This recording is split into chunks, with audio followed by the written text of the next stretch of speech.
Have you ever wondered what actually happens when you fall asleep? One moment, you're conscious, awake, aware, and then suddenly you're gone. Hours pass, you don't move, you're not even really there, and yet you wake up. But what if sleep is not just a break from the world? What if it's a doorway, a journey, a silent reminder of the thing we all fear yet must face, death? In Islam, sleep is far more than rest. It is deeply spiritual. The Qur'an doesn't describe it merely as fatigue or relaxation, but as something mysterious, profound, and even dangerous. In Surah Az-Zumar 39:42, Allah tells us, Allah takes the souls at the time of their death, and those that do not die, He takes during their sleep. Every night your soul is lifted, taken, suspended between life and death, and every morning you awaken, not because your alarm went off, but because your soul was returned to you by the permission of Allah. In this episode, we'll uncover the secrets behind sleep, its spiritual reality in Islam, and what the scholars and Qur'an tell us about this nightly ascension of the soul. We'll dive into what really happens to your soul, what dreams mean, and whether sleep is a test run for what lies beyond this world. By the end, you may never look at sleep or life the same way again. In the Qur'an, Allah describes two types of soul taking, one at the moment of maut, death, and one during naum, sleep. The verse from Surah Az-Zumar 39:42 reads, Allah takes the souls at the time of their death, and those that do not die, He takes during their sleep. Then He keeps those for which He has decreed death, and releases the others for a specified term. This verse stunned the early scholars. For them, it wasn't metaphorical, it was literal. Imam Ibn Kathir explains in his tafsir that every night Allah takes the soul of every living being. Some He keeps, and they do not wake. Others He returns, and they rise again, unaware that they were ever gone. The Prophet Muhammad, peace and blessings be upon him, also affirmed this in a famous hadith, reported by Al-Bukhari. When one of you goes to sleep, his soul is taken. If permission is granted for its return, he wakes up. If not, he dies. The early mystics, the Sufis and scholars of the unseen, saw sleep as a nightly rehearsal of death. That's why the Prophet Muhammad, peace and blessings be upon him, taught us specific du'as before sleeping. In your name, O Allah, I die and I live. Bukhari. These weren't just bedtime rituals. They were spiritual handovers. Each night, you're placing your soul into Allah's care, not knowing if you'll ever get it back. This concept also sparked deep philosophical reflection. Ibn al-Qayyim, in his writings on the soul, Ar-Ruh, described sleep as one of the minor deaths, a kind of suspended state where the soul travels, sees, and sometimes returns with visions, our dreams. Some dreams are from Allah, others from ourselves, and some, as warned, from Shaitan. But all of them occur during this mysterious state where the soul is elsewhere. What's most humbling is this: when you wake up each morning, it is not guaranteed. It is not automatic. It is willed, a silent act of divine mercy. So how exactly does the soul leave the body at night? According to the Qur'an and authentic hadiths, it's not your physical body that journeys. It's something deeper, something lighter. Your ruh, your soul, is gently taken while your body stays still. Ibn Taymiyyah explained there are two types of soul separation. At the time of death, a full departure, permanent unless resurrected. During sleep, a temporary detachment, a trial release of the soul. When you sleep, your soul ascends. Where does it go? That's where things get surreal. Some scholars said it enters the realm known as Alam al-Barzakh, the interworld between life and the afterlife.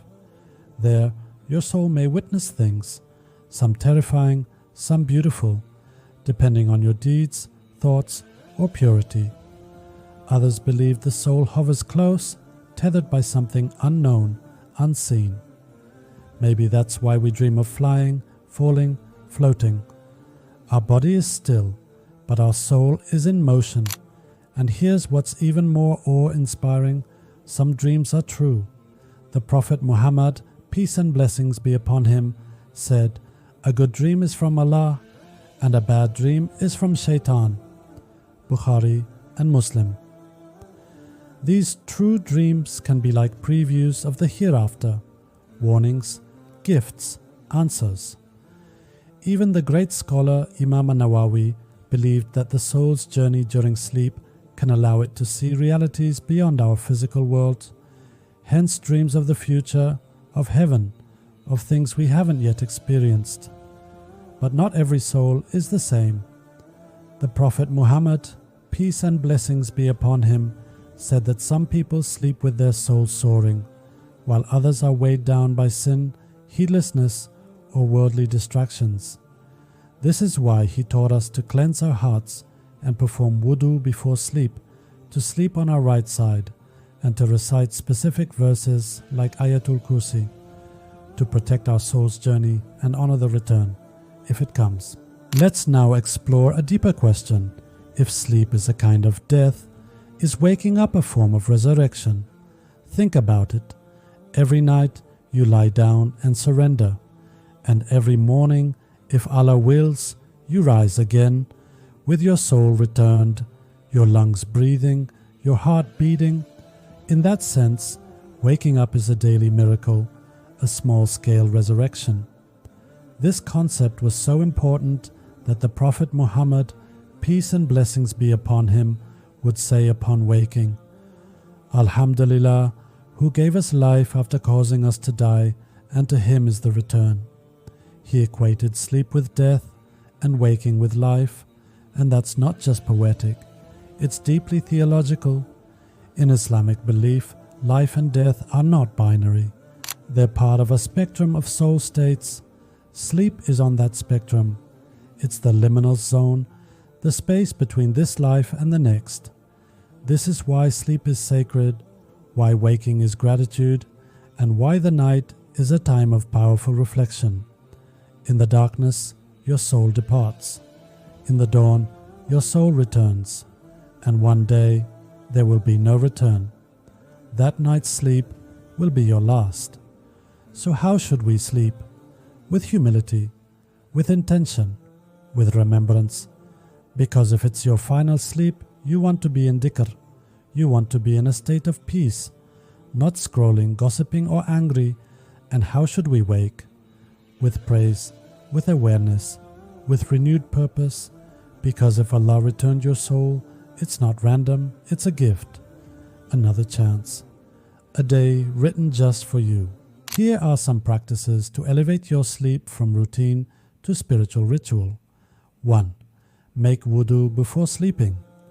The Prophet Muhammad, peace and blessings be upon him, encouraged purification before sleep. It shields your soul, clears your heart, and prepares you for ascension. Recite key verses, read Ayatul Kursi, the last 3 surahs, Ikhlas, Falak, Nas, and the dua. In your name, O Allah, I live and die. These verses act like spiritual passwords, protecting your soul during its departure. 3. Reflect on your day before sleeping, account for your actions, ask for forgiveness, be at peace with others. Your soul may leave and not come back. 4. Avoid heedless habits. Scrolling endlessly, watching useless things, or sleeping in anger affects the purity of your soul's journey. Protect your mind before sleep like you protect your home before locking it at night. 5. Wake with gratitude, say the morning dhikr. Thank Allah for returning your soul. Begin your day with awareness that life is not owed to you, it's gifted. These steps turn a biological need into a sacred cycle. They honor the truth that sleep is not just the end of a day, but the echo of the end of a life. Every night, your soul leaves your body. That's not a theory, it's not poetic exaggeration. It's a truth embedded in revelation. And every morning, if Allah allows, your soul returns. We live in a world obsessed with control, yet sleep humbles us. It reminds us we are never fully in charge. It whispers that death is not far and life is not forever. But here lies the beauty. Islam doesn't ask us to fear this truth. It asks us to prepare for it, to sleep like believers and to wake like the grateful. So tonight, when you lie down, remember this. Your soul will rise, your breath will pause, and the pen will stop writing until you return. And if you wake, smile, say Alhamdulillah, and live like you've been given a second chance, because you have.